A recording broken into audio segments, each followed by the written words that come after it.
So today I'm here with Daniella and Raul, and we're gonna be making some vegan tacos. Basically with ingredients that you can get out of your pantry. Sometimes it's hard to find access to certain grocery stores like Whole Foods and things like that. So we're gonna try to make a taco that you can easily find just from your pantry, from things you have around the house. That's my favorite kind. So we're gonna do a walnut taco. We are 3 people, but very hungry 3 people. And I'm gonna put you guys to work.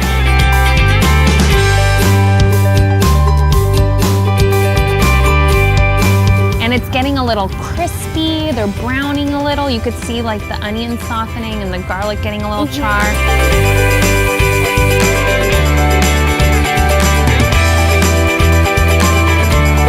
I'm gonna let you control the jalapeno. Get it, girl. Woohoo! I think that's good. Damn, there you go.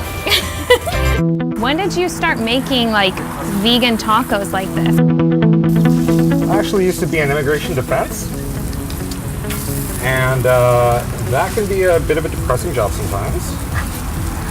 So I found the best way to help my community, honestly, was to go out in the street and start making tacos that I felt were healthier, that were a better option in places where they weren't exactly accessible.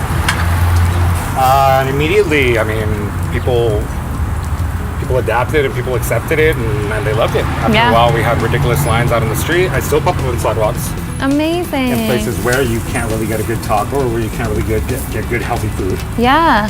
I think that helps the community a lot because like different communities, they can get heart disease, and cancer, and like diabetes, but when there's healthier foods, it's helping like not have the risk as much. Totally, and these flavors are so on par with traditional tacos and flavors that you probably are used to growing up eating, and just kind of making that simple swap can do wonders for someone's health, for the environment. Okay, so we're done here, and all good taqueros, as you'll see on the street, they pick up the meat with their hands because heat is nothing. That looks so easy. So easy. It reminds me of like something that my grandma would make all the time for like my grandpa, or like for me whenever I go with them. Is your grandma a good cook? She's a very good cook. Oh my gosh. People Yes. You care about. that you care about. Cheers.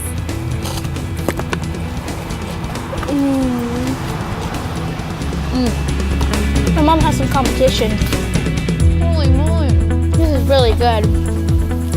That's incredible. When I was 13, my family moved to Mexico. When you're in a farm, everybody has a bit of a job to do. My job was killing chickens. Not just for our family, but for the other families that were around in the ranch. That gets very scary, very depressing, you're emotionally attached to all those animals. No matter what you want to think, no matter what your parents tell you, no matter what anybody else tells you, the connection that you make immediately with those animals is strong. Since I came back to the US from that point, I saw that the US is just factory farming. Yeah. All that we see around here, we have an idea that pigs, chickens, and cows come from this farm with a farmer, and each one of them, they have little chickens and their calves are out in the wild. It's not like that. It's more of a prison system. From birth till death, you're literally put in cages and starved or overfed, or your general health isn't being taken care of.